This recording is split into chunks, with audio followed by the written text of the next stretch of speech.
Good morning everyone. This video is for the students of class 7th, subject English, and this is my revision video.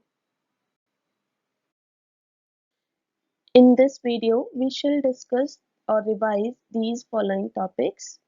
First, pronouns. Second, lesson number 2, bringing up curry from our supplementary reader book, that is An Alien Hand. And after that we shall discuss homework solution of lesson number 6, verbs, lecture 1. So let's start with our first topic, that is pronouns. So what are pronouns? Words used in the place of a noun are called pronouns. Or we can say a pronoun is a word that is used instead of a noun. Now there are some points that you have to keep in your mind while doing pronouns. First, a pronoun takes the same position as a noun in the sentence. Second, like a noun, pronoun also plays the role of a subject or object in the sentence. Third, a pronoun should also agree with antecedent in the sentence, both in gender and number. Clear? Now, these are the types of pronouns. There are total 9 types of pronouns. First, personal pronouns. Second, possessive pronouns. Third, reflexive pronouns. Fourth, emphatic pronouns. Fifth, relative pronouns. Sixth, interrogative pronouns. Seventh, demonstrative pronouns. Eighth, indefinite pronouns. And ninth, distributive pronouns. So now we shall discuss all these types of pronouns in brief. So the first type of pronouns is personal pronouns. What are personal pronouns? Pronouns that take place of persons are called personal pronouns. There are three persons: first person, second person, and third person. First person is the speaker, second person is the listener, and third person is the person about whom the first person is speaking. Okay, so for example, we are young. In this sentence, we is personal pronoun. Second type is possessive pronouns. Pronouns that show possession or ownership are called possessive pronouns. For example, that book is hers, so hers is a possessive pronoun. Now, the third type is demonstrative pronouns. What are they? Pronouns that are used to point out the object or objects are called demonstrative pronouns. For example, those are sweet mangoes. Now in this sentence, those is demonstrative pronoun. Next, interrogative pronouns. Pronouns that are used to ask questions are called interrogative pronouns. For example, who is there? Now in this sentence, who is interrogative pronoun. Fifth type is reflexive pronouns. Now what are reflexive pronouns? When self is added to my, your, him, her, it, and selves to our, your, them, we, get what are called compound personal pronouns, or we can say reflexive pronouns. Such pronouns are used when the action done by the subject turns back or reflect on the subject. Okay, for example, she spoke to herself. Now in the sentence, herself is a reflexive pronoun. Or we can also identify them by seeing that if we remove reflexive pronoun from the sentence, then the meaning of the sentence will be changed. See, if I say she spoke to, now to whom she spoke, I don't know. So if I removed this reflexive pronoun herself, then the meaning of the sentence is changed. That's why herself is reflexive pronoun. The next one is emphasizing pronouns. Pronouns that are used to add emphasis are called emphasizing pronouns. Now, just like reflexive pronouns, emphasizing pronouns are also formed by adding self and selves to personal pronouns. But they are used to add emphasis. They are used just for the sake of emphasis. Okay. For example, she herself informed me. Now here herself is emphasizing pronoun because it is used just for the sake of emphasizing. Okay. So if I removed herself from the sentence, the meaning of the sentence will not change. See, she informed me. Now also the meaning of the sentence is same. That's why now in the sentence herself is emphasizing pronoun. Clear? The next one is distributive pronouns. Pronouns like each, either, neither that consider members of a group separately rather than collectively are called distributive pronouns. For example, either of you can go. Now in this sentence, either is distributive pronoun. Now eighth one is indefinite pronouns. Pronouns that refer to people or things in a general way but do not refer to any person or thing in particular are called indefinite pronouns. For example, nobody was there to rescue the girl. Now in this sentence, nobody is indefinite pronoun. Next type is relative pronouns. A pronoun is called a relative pronoun when it refers or relates, that is, carries us back to some noun going before. See with the help of example, I met a girl whose leg was broken. Now here whose is a relative pronoun. The word whose is used instead of the noun girl. It therefore does the work of a pronoun, though it also works as a conjunction. Such a pronoun is known as a relative pronoun. Clear? Now see the use of relative pronouns. First, use of who.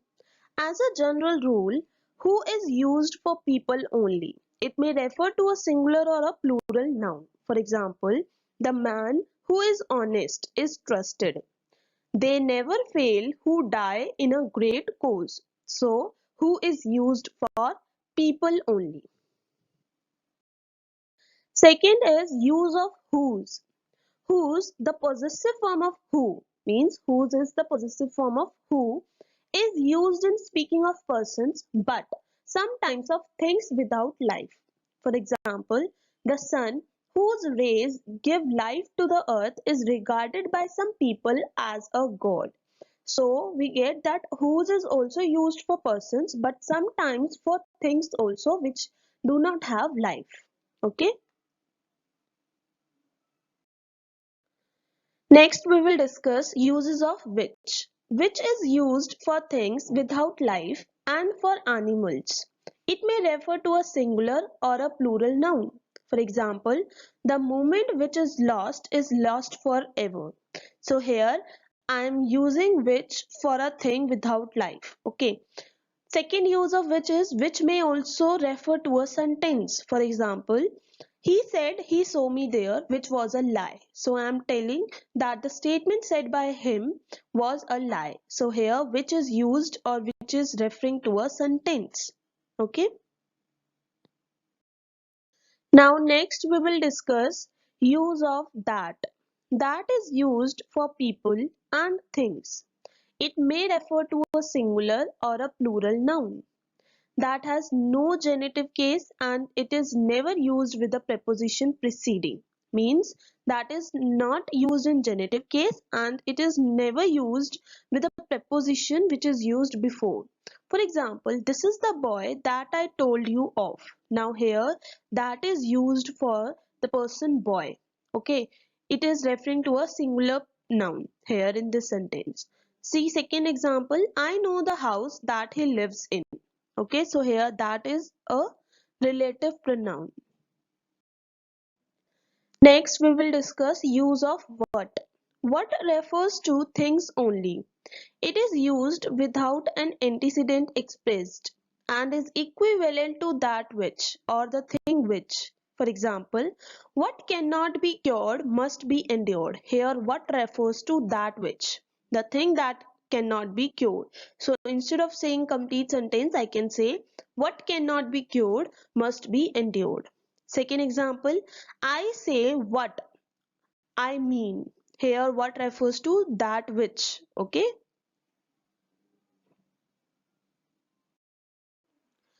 So this was our topic pronouns. Now we shall revise our lesson number 2, that is bringing up curry, from our supplementary reader book, that is An Alien Hand. So this chapter talks about Curry, an elephant who was just 5 months old when he was given to the author or his keeper for taking care of, and the author was just 9 years old at that time. So now the author is telling about Curry and his habits. Curry enjoyed his morning bath in river. The author rubbed him with the clean sand of river for an hour. After that, he would be in water for a long time. On coming out, his skin would be shining and he would squeal with pleasure. Squeal means cry. So it was his routine that Curry always goes to the river for taking bath. Curry and his keeper means author. And he really enjoyed his morning bath in the river. Curry used to lay down on the sand and author rubbed him with the clean sand of the river for an hour, and he enjoyed that.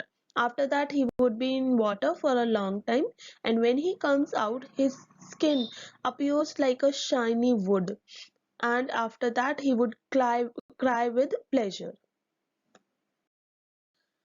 After the bath, the author would leave him on the edge of the jungle. He would himself go into the forest to get twigs or small branches of tree for the elephant's dinner.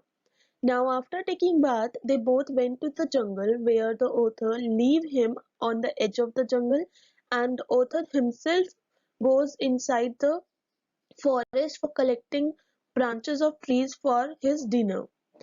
It was a difficult task and it used to take a lot of time. Now, the author says that getting twigs for curry was a very difficult task and it was time consuming also. The author had to first sharpen his hatchet. Hatchet is a tool for cutting the trees, or we can say a small axe, which took half an hour. Then the author had to climb trees to get the most delicate and tender twigs. Now the author says that it was very difficult and time consuming task to get twigs for elephants or curry's dinner. Why? Because for cutting the branches, first of all he had to sharpen his axe so that he could cut them in a perfect shape and the twigs will not be damaged. And then after that he had to climb different kind of trees just to get delicate and tender twigs for curry. Curry and author were good friends. While the author was in the jungle, he heard Curry calling out to him. So he came down from the tree and ran fast to the edge of the forest where he left him. Now, while one day, while author was climbing a tree for getting twigs for Curry, he heard Curry calling him out. He ran, he came down the tree and he ran towards the edge of the forest where he left Curry. Author sees the trunk on the surface of the water, thinking that Curry is drowning. Author felt helpless, but right after Curry's back rose above the water and he pushed the author into the stream, author realized that Curry wanted him to save a boy's life. Now, when author was searching for Curry everywhere, he could not find him. He went to the river and he sees that the trunk of Curry's was on the surface of the water. Then at that time he thought that Curry was drowning in the river. He was feeling so helpless that how could he help a elephant from drowning? Now, right after that, Curry's back rose and he pushed Arthur into the stream. At that time, the author realized that Curry wanted him to save a boy's life who was drowning in the river. The boy was lying on the bottom of the river. The author dived and pulled the body of the drowning boy. Not being a good swimmer, the author could not swim ashore, and the slow current was dragging him down. Now, Curry pushed the author in the river. At that time, he also realized that Curry wanted him to save the boy's life. But the author was not a good swimmer. He could hold the boy, but he was not able to go on the shore of the river. So the waves of the river and the slow current of the river was dragging him down again and again. And at that time, the author was so scared and he was feeling that what should he do? Seeing them drift by the current, Curry came fast in the water and stretched his trunk. Now Curry was a very fat and clumsy animal. He was not a fast animal. But when he saw that the author and the boy were in danger, he came fast in the water and stretched his trunk. The author caught his trunk and Curry pulled both the author and that boy ashore. And first the author felt that it was a water animal who has pulled him with a rope kind, and he would be dead as soon as possible. But soon he realized that it was a trunk of Curry, and Curry pulled both the author and the boy at the shore of the river, and he saved a boy's life. Curry was like a baby. Like a baby, he was to be told when he was naughty and when he was not. So now the author compares Curry with a human kid and he says that he was just like a baby. As we need to tell our babies or our kids that what is good and what is right, when he is naughty, when he is not naughty. In the same way, Curry was to be told when he was naughty.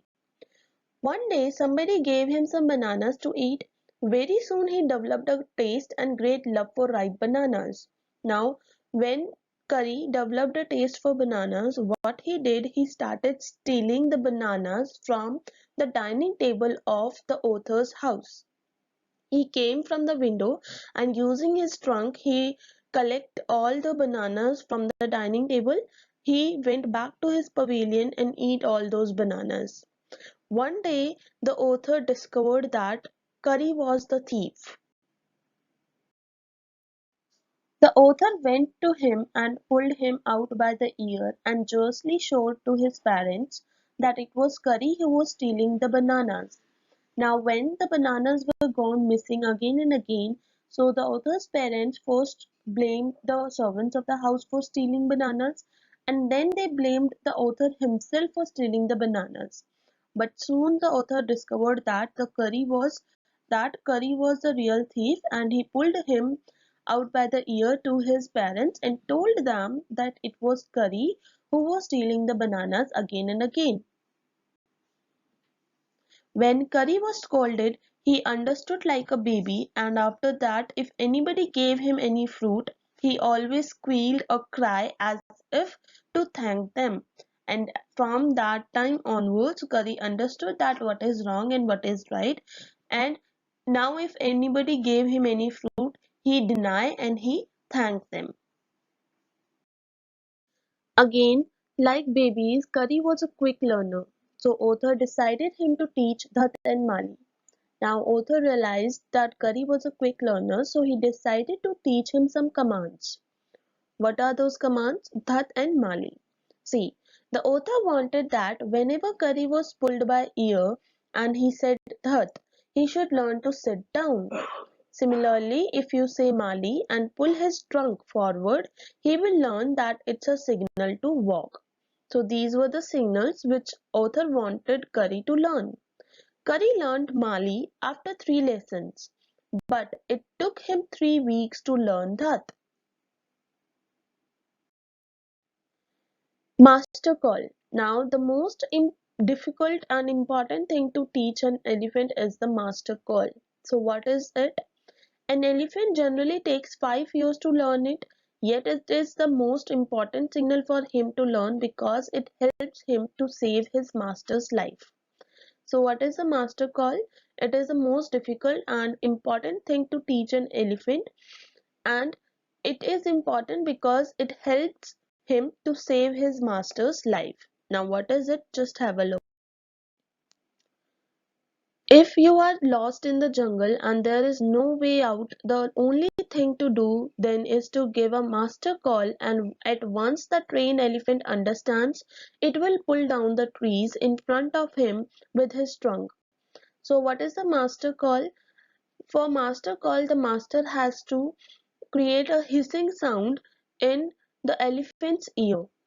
When the elephant will understand it, what will he do? If you are lost in a jungle or there is no way out, he will pull down the trees in front of him one by one using his trunk. This frightens all the animals away. Even the tiger is frightened. The elephant goes on pulling down the trees one after another. Thus a path is made out of the forest.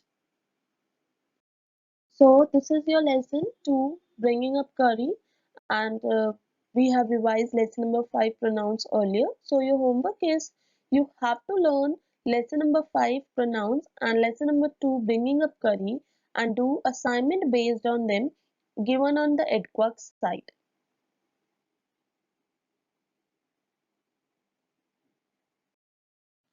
Now we shall discuss homework solution of a lecture number 1, lesson 6, verbs from a PC Rents grammar book. If you are having your books, then you can do this exercise in your books itself. Otherwise, maintain a different folder. So the first exercise is underline the verbs in the following sentences and write in each case whether the verb is transitive or intransitive. Where the verb is transitive, name the object. So for verb, I have underlined the word, and for object, I have italicized them. So the first sentence is the clock stopped this morning. In this sentence, stopped is verb and it is intransitive verb. The second word is the policeman blew his whistle. In this sentence, blew is verb and it is transitive verb, so the object is whistle. The fourth sentence is the clock ticks all day long. Now in this sentence, ticks is intransitive verb.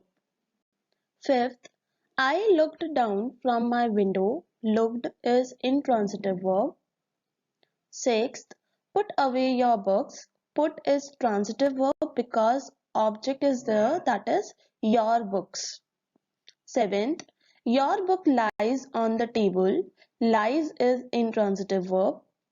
Eighth, time changes all things. Changes is transitive verb because object is all things. Ninth, we eat 3 times a day. Eat is intransitive verb. 10th, the little bird hopped about and sang. Hopped and sang are intransitive verbs. 11th, my new watch does not keep good time. Keep is transitive verb because there is an object, that is good time. 12th, the beggar sat down by the side of the road. Sat is intransitive verb. 13th, I could not spare the time. Spare is transitive verb and there is the object, that is the time. 14th, the boy easily lifted the heavy weight. Lifted is verb and it is transitive verb. 15th, Balu wrote a letter to his uncle. Wrote is transitive verb and there is the object, that is a letter. 16th is I know a funny little man. Know is transitive verb and object is a funny little man. 17th is light rain fell last night. Fell is intransitive verb. 18th, I shall bring my camera with me. Bring is verb, that is transitive verb and object is my camera. Now the second exercise is write 5 sentences containing transitive verbs and 5 containing intransitive verbs in your notebook. This exercise is supposed to be done by the students themselves. Now the third exercise is use the following words both transitively and intransitively. First word is stop. So transitively it will be he stopped the bus. Here stopped is transitive verb. And intransitively it will be the car stopped at traffic lights. Here stopped is intransitive verb. The second word is open. Now transitively it will be Rahul opened the book. Here opened is transitive verb. Intransitively it will be the door opened. Now opened is intransitive verb. Third word is close. Transitively it will be she closed the gate behind her. In this sentence closed is transitive verb. And intransitively it will be the street was closed for repairs. Here closed is intransitive verb. Now the fourth word is play. Transitively it will be let's play cricket and intransitively it will be let's play inside. Fifth word is read. Now here transitively it will be she read a book and intransitively it will be she read for hours. So today we discussed pronouns and lesson number 2 bringing up curry, and after that we discussed homework solution of lecture number 1 of lesson 6 verbs. I hope you liked this video. If you like this video then please subscribe our channel.